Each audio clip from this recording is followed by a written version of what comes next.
Hello there, boxing fans around the world. Thank you for joining me once again here on Talkin Fight for another episode of Boxing News Today. And let's start off with a recent announcement regarding Alen Babic. He's Alen The Savage Babic, you might remember. Yeah, he's back in action on the undercard of the Bad Blood showdown between unbeaten heavyweight rivals Fabio Wardley and Clarke over in the UK. That's taking place on Sunday, March 31st at the O2 in London. And I'll have another update on the undercard in a brief moment. Let me finish this one. After a devastating KO loss to Lukas Rosansky in a WBC Bridgerweight World Title fight, Babic, now 11-1, 10 knockouts, will be looking to get back in winning ways when he steps up to the heavyweight against 240-pounder Steve Drago Robinson, who's 6-2. Also seeing action is unbeaten super middleweight Callum Simpson on that event, 13-0, by the way. Over in Japan, we've got some news. Because of our good friend Joe Kazumi, old warrior but young at heart, 39 young, Yuchi Aidita, 153 pounds, eked out a hairline majority technical decision against JBC number 1, Masaki Kobayashi. Because of the latter's bad swelling caused by an accidental headbutt at 1 minute 47 seconds of the 7th round in a scheduled 10-rounder. It was called to a halt over in Tokyo, Japan. Perennial 140-pounder, world contender, WBO, AP, and national super lightweight welterweight champ Keito Obara, 37 years old, hung up the gloves for good and celebrated his retirement at the Korean Hall in Japan. Standing 5'11", hitting very hard, upright stylist, whose overall mark was 26-5-1, 23 knockouts. Once attempted to conquer the world belt, but in vain. Obara went to Miami, Florida to exchange gloves with Walter Castillo in an IBF eliminator to decide the number one, only to fight to a highly controversial draw in 2015, quite a while ago. But for boxing fans, you might remember that. Unbeaten Watari demolishes GAB number 1, Kanagi. Japan might have a new star on unbeaten JBC number 5 super lightweight Mikio Watari, 5-0, 3 knockouts, who very impressively dispatched Philippine number 1 ranked contender, previously unbeaten Ali Kaniga. He's 10-1 now. 10-1-1, 6 knockouts at 28 seconds of the 4th round in a scheduled 8-rounder, again taking place in Tokyo. So some good stuff out of Japan, as always. Sorry about that, fans. Who on earth?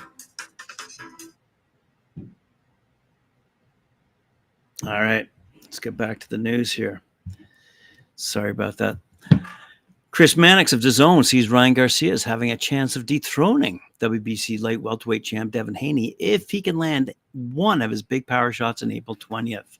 The odds makers have Haney 31-0, 50 knockouts as the favorite, but they may not matter, as we saw in Ryan's knockout wins over Luke Campbell, Javier Fortuna, and Oscar Duarte.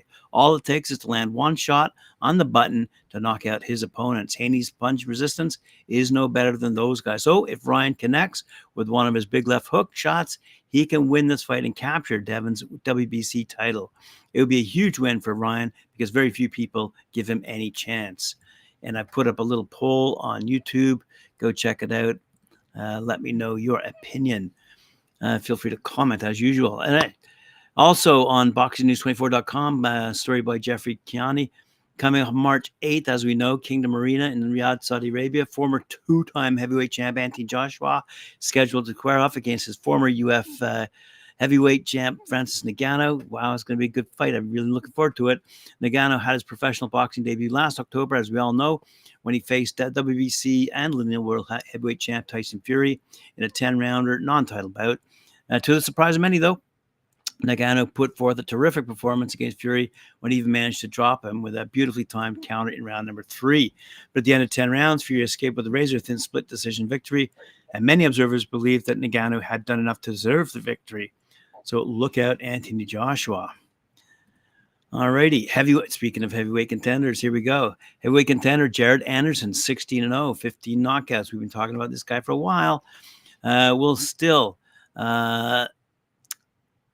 Well, yes, he's still fighting, and you're going to be fighting next April 13th in a top-ranked promoted card on ESPN at the American Bank Center in Corpus Christi, Texas. Yet his opponent is to be announced.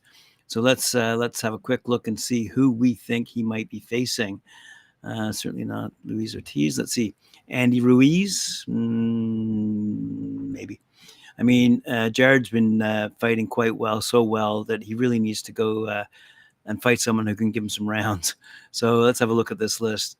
Andy Ruiz, Efe Jagba, Bahadir Jalalov, Joe Joyce, Martin Bakoli, Fabio Wardley, who we just mentioned, Ajit Kabayel, Arslanbek Makhmudov, Daniel Dubois, Ivan Dishko. So one of those guys is going to be lined up against Jared Anderson, and let's see whether he can maintain that unbeaten streak.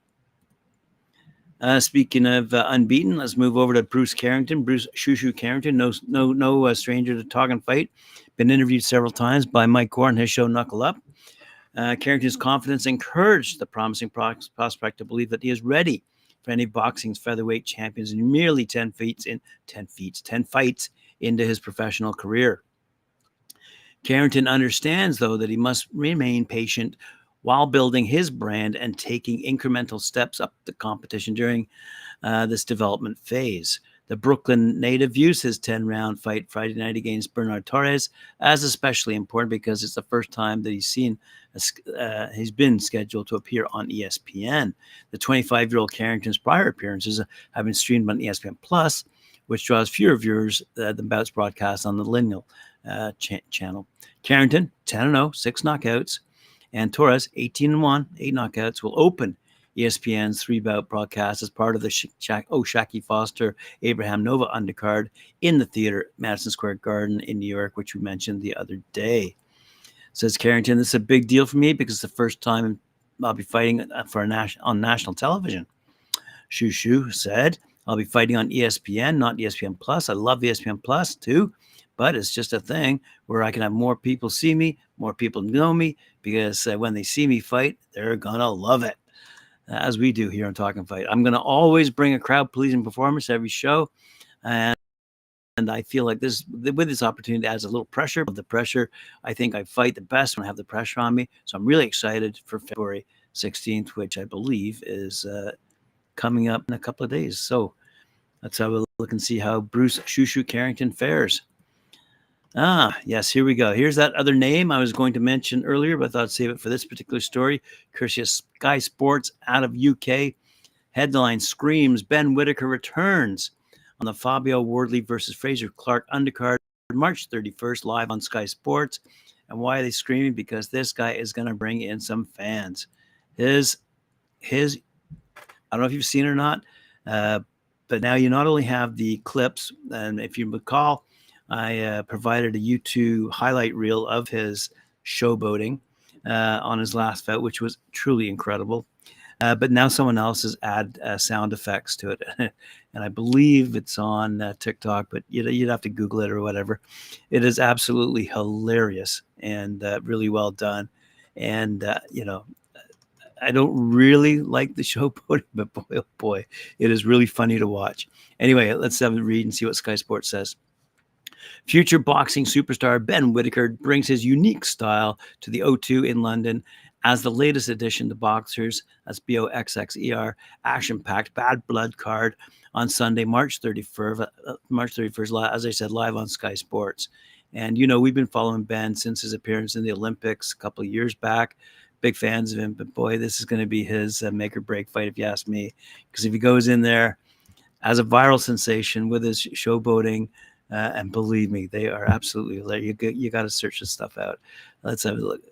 Whittaker, 6-0, has become a viral sensation after clips of his flamboyant showboating during his stoppage win over Khalid Gradia on February 3rd generated millions of views and global interest on social media. Certainly to make Jake Paul and Ryan Garcia jealous with those kinds of numbers, I'm sure.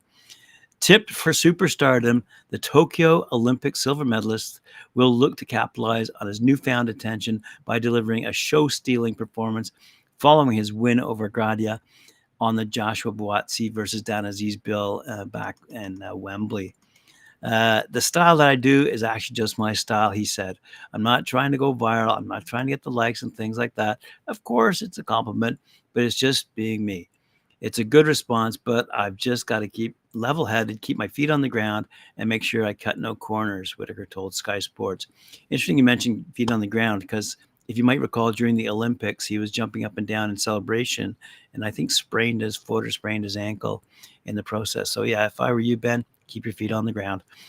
I'm just trying to be myself, he continues. You've only got one career, so I'm just trying to have fun while I'm doing it. Everybody's got their own opinion, and I'm excited to see where it goes. And so are we here at Talkin Fight. Good luck to you, Ben. All right. A couple of women coming up down in Australia. We see that Angelina Lucas going toe-to-toe against Katasara Jadpardi in a battle called the Rising Stars, taking place on Thursday, February 29th. I don't have much more than that to give you, but that'll conclude my show for today. Thanks for joining me very much. Appreciate it.